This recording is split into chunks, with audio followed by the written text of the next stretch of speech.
هنعمل العجينه بتاعه القطايف. موضوع بسيط قوي يا ماما. الموضوع بسيط قوي. هحط لك المكونات. عندي شويه بيكنج باودر، عندي شويه سكر، معايا يا سكر؟ معايا. عندي نص كوبايه من دقيق السميد الناعم بتاع البسبوسه، وعليهم كوبايتين دقيق اهو. معلقه بيكنج باودر، سكر، سميد نص كوبايه، كوبايتين من الدقيق، عليهم كوبايتين ميه، ويزيدوا معايا نزود ميه. يبقى الموضوع بسيط ولا مش بسيط؟ بسيط. طيب عندي تحطي عليهم حاجه معلقه من ميه الورد او ميه المصفى براحتك، بتدي للعجينه طعم كويس. عادي يا ماما؟ عادي يا روح ماما. حطي كوبايتين الميه. ادي الميه، ميه دافيه عاديه جدا من الحنفيه. حطي الدقيق بتاعك، كوبايتين الدقيق، ولما هيحتاج ميه عشان تشوفي القوام بتاعته هتزودي الميه، وعليهم نص السميد. ونشيل الكوبايات بتاعتنا اللي هي بالعيار، ونحط السكر، معلقه سكر كبيره ومعلقه صغيره من البيكنج باودر. لا محتاجين شويه بيكنج باودر كمان عشان اظبط لك الدنيا اسرع، لانه محتاجينها تبقى بسرعه شويه. ادي معلقه صغيره من البيكنج باودر، وادي الدقيق كوبايتين، نص الدقيق السميد، شويه سكر، والميه بتاعتنا، ونحط نقطه من ميه الورد او ميه الزهر او اي حاجه معطره عندك اهي. خلاص يبقى الموضوع الموضوع بسيط. نقفل يا حبيبتي كده عليها، ولو احتاجنا ميه هنحط ميه. نضربهم في الخلاط واجيلك. اول حاجه اعملها لما اضرب الكميه في الخلاط اني اشوف القوام. العسل على النار، القوام يعتبر تقيل، محتاج مني ميه. يبقى احنا حطينا كوبايتين دقيق ونص سميد، حطينا كوبايتين ميه، نزود كوبايه ميه من نفس العيار علشان يبقى نجرب الاول النص كوبايه. شكلها كده هتديني النتيجه الصح حسب نوع الدقيق. هنشوف قوامها كده ممتاز، حلو جدا جدا جدا. نسيبها علشان اوريكي القوام بتاعها عامل ازاي. واهم حاجه انك تسلكي من تحت علشان لو في دقيق ما تكلكعش معاكي خالص.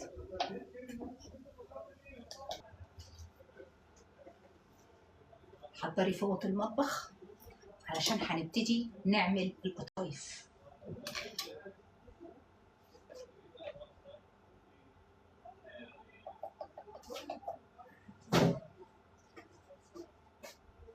بسم الله الرحمن الرحيم.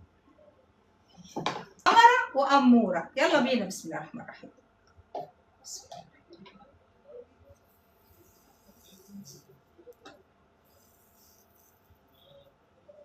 مكسرات صح؟ استنى.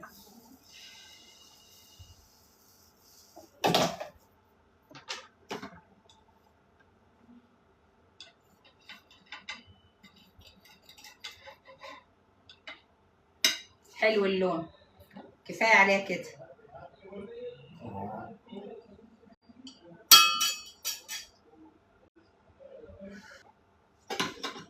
اعمل واحده كمان؟ نعمل واحده كمان ولا يجرى حاجه.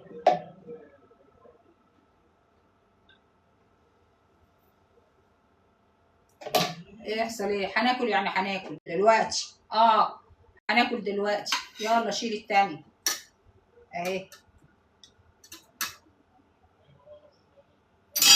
اقفلي.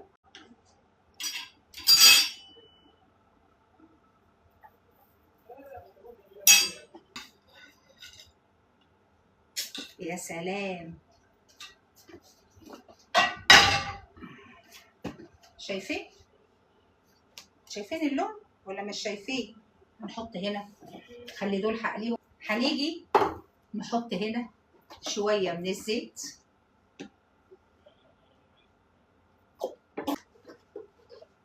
وحط عليها شوية من السمنة مع الزيت تخلي ريحة القطايف حلوة اهي. مش زيت بس، نو، شوية زيت وحته السمنة.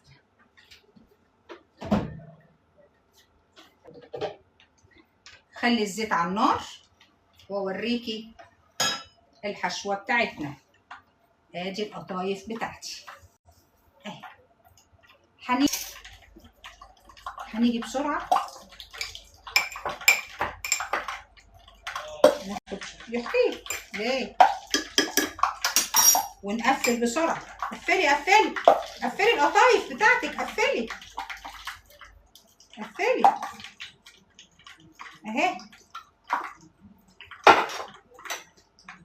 وناخد الجبنة الريكوتا اهي. قفلي يلا بسرعة، النار حامية. يلا الفوطة بتاعتنا هنكمل عليها ونعمل الكمية كلها. خليكي هنا، ودي خليكي معايا. ايوه كده، هنا. ودي بتاعت البرطمان عشان هنحشي دلوقتي كل الكمية. طب هنعمل ايه؟ ولا حاجة، هنستنى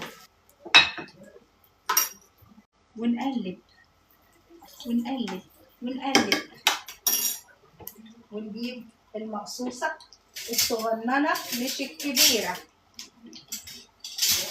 يلا بينا وناكل دلوقتي قطايف قبل رمضان يا ماما. عشان عينين الحلوين احنا هنحشي ونحط في الفريزر.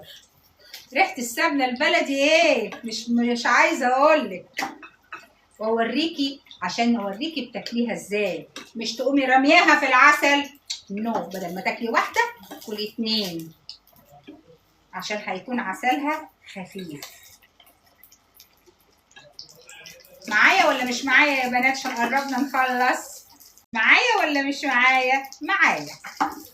ايه رايكم في اللون كده؟ اللون حلو كده؟ حلو. يلا بينا اهي. واللون كويس كده؟ كويس. يلا هنجيب العسل اللي احنا عملناه من شويه، نفتح عليه ونيجي ريحته تجنن كلها فانيليا، ونعمل كده كده كده. عسل. اوعي تخافي. ناكل اللي بالمكسرات، ناكلها بقى بالمكسرات.